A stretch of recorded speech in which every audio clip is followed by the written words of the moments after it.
Olá, meu nome é Helena Mello, eu sou jornalista, mestre em artes cênicas e professora de francês.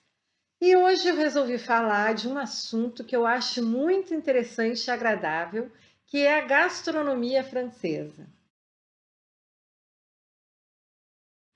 É comum as pessoas relacionarem a França com a questão dos queijos e dos vinhos, né? Mas a verdade é que a gastronomia francesa é muito rica.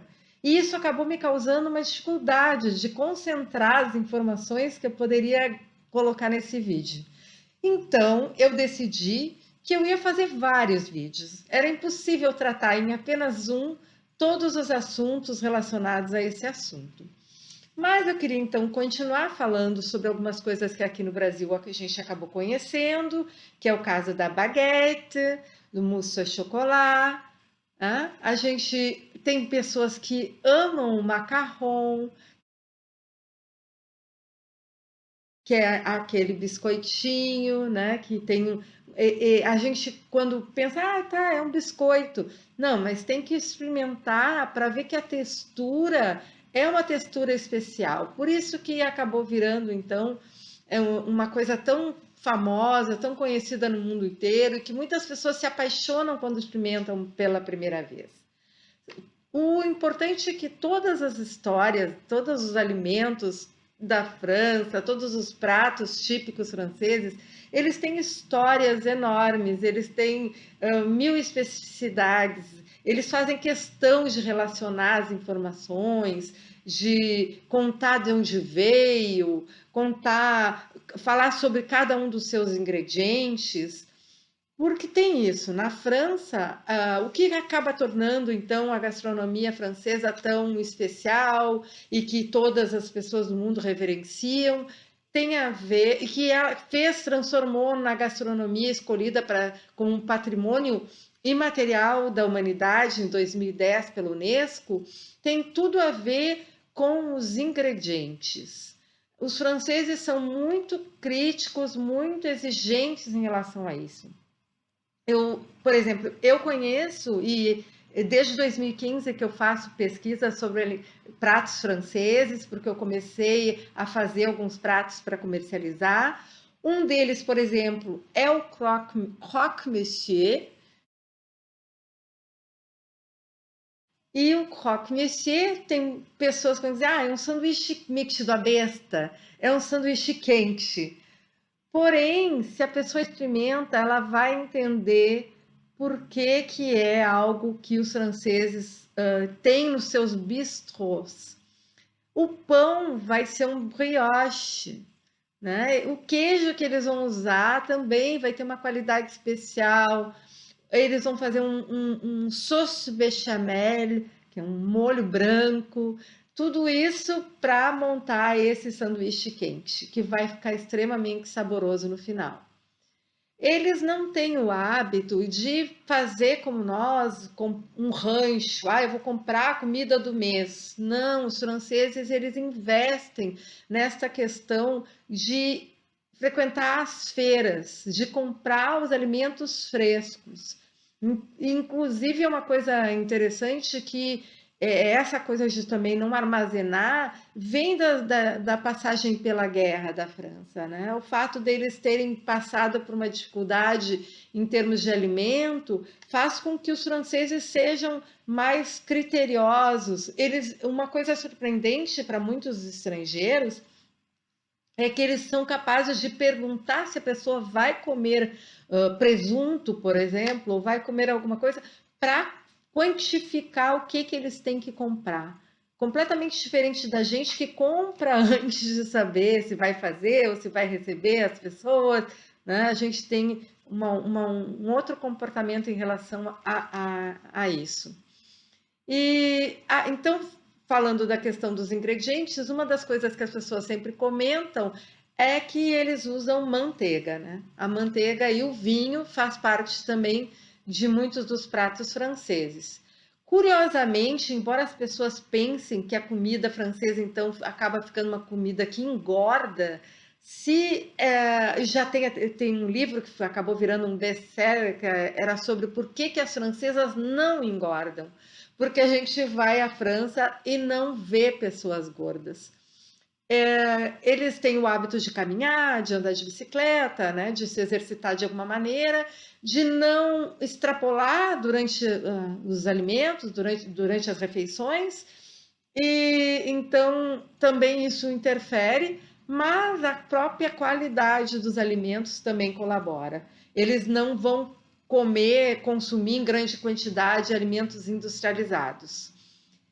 Isso vem sendo mudado com o tempo. Muitos franceses também trabalham e acabam se alimentando na rua de forma mais rápida. Isso é fato. Mas a verdade é que quando eles resolvem receber, eles procuram então fazer isso, comprar alimentos frescos e também seguir uma certa ordem, né, de entrada, prato principal, e com acompanhamentos, né? Tem a tábua de queijos, a sobremesa e ainda um digestivo no final, e sempre na mesa e com pão, e em geral também mais um tipo de vinhos, mesmo numa casa mais simples, mesmo que não seja um momento festivo ou de uma recepção especial, eles têm a princípio esse prazer de receber dessa forma. E então também desmistifica aquela questão das pessoas dizerem que os franceses comem mini porções e tal. Na verdade, a minha experiência é que na medida que a gente vai comendo fazendo todas essas etapas de uma refeição, a gente se sente extremamente bem alimentado. Os brasileiros, não sei se todos, mas os que eu conversei passam por isso, de cometer o erro de repente, comer muito na entrada, porque é uma coisa deliciosa, né? Tem um queijo especial, e vão tomando vinhozinho, vão se extraindo, comendo, e aí já vão perdendo o apetite para as outras etapas da refeição. Os franceses, eles não têm essa assim, essa maneira de misturar as comidas ou de se repetir o prato, não é do hábito deles fazer isso. Mas eles têm uma delicadeza, um cuidado no preparo, né? A questão eu ia dizer das especiarias, né? De temperados, temperos na comida, sempre tem que ter tempero, assim como eu falei da questão da manteiga também. E então, assim, a gente ouve falar de alguns pratos, né, de algumas coisas que os franceses apreciam, mas eles não conseguem especificar exatamente qual o prato principal da França, porque eles têm especialidades em cada região. E por isso que dificulta, às vezes, a gente compreender um cardápio. Passei por essa experiência também, né, de olhar e aí o nome do peixe que a gente não compreende, mesmo sabendo a língua francesa, é porque tem uma palavra referente à cidade de onde vem o peixe e assim por diante, né? Eu passei também pela experiência na minha primeira visita à França, que foi começar a pesquisar cardápios e tal, e dizia assim, menu à l'ardoise. E eu desconhecia essa palavra, não tinha feito uma conexão e tal, e achei estranho, digo, o que será isso? Na verdade, eles fazem uma referência à pedra ardósia, que a gente até conhece também, e que é uma pedra escura, onde então era escrito o cardápio do dia nessa pedra.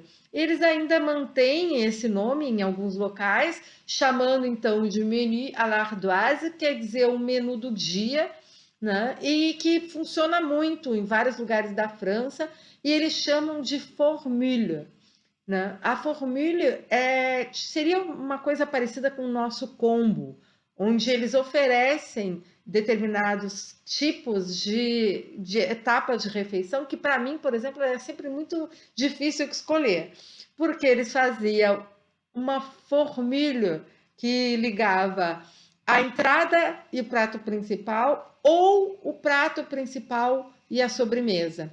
Claro que a gente pode comer as três etapas, mas aí o valor também é mais alto. Mas eles costumam abrir com uma entrada, eles fazem entrada e prato principal, mas tu tem opções de entrada e opções de prato principal, assim como de sobremesa. Então a gente faz essa mistura, essa escolha para fazer uma refeição e acaba se sentindo bem alimentado de qualquer maneira. Então, assim, eu tenho muitos assuntos para tratar sobre a gastronomia. É um assunto que me fascina. A gente ouve falar muitas histórias. Uma delas e das mais conhecidas é que a Maria Antonieta teria dito para o povo, né, na época da Revolução, se o povo não tem pão, que comam brioches. Né? E isso foi colocado como uma fala dela e um deboche, porque na verdade o brioche seria um pão mais caro do que o pão normal. Mas eu me aprofundei um pouco nesse assunto. Essa fala não foi feita por ela. Na verdade, ela havia uma rejeição em relação a Maria Antonieta por algumas razões, por ela não ser francesa, por ela ter demorado para ter filhos. Então, havia já uma vontade de fazer esse tipo de piada relacionada a ela. No entanto, eu também a defendia de alguma maneira quando eu acreditava que isso era verdadeiro, porque ela vivia isolada em Versailles, né? Ela não tinha contato com o povo. A gente não tem ideia hoje que a gente é extremamente conectado, sabendo informações do mundo todo, o que é viver num lugar em que a gente não tem acesso às informações, à realidade, à cultura, né, do seu próprio povo, que era o caso da Maria Antonieta. Eu não tenho dúvida de que é um assunto que eu preciso voltar, que eu vou ter que especificar melhor do que a gente vai falar. E eu gostaria então só de deixar hoje esse recado para que vocês procurem se informar então sobre a alimentação dos franceses, procurem perceber que vai além dos vinhos e dos queijos, né? Que a gente precisa começar a conhecer melhor, que vale muito a pena experimentar, estar aberto a outro tipo de comida e de experiência gastronômica.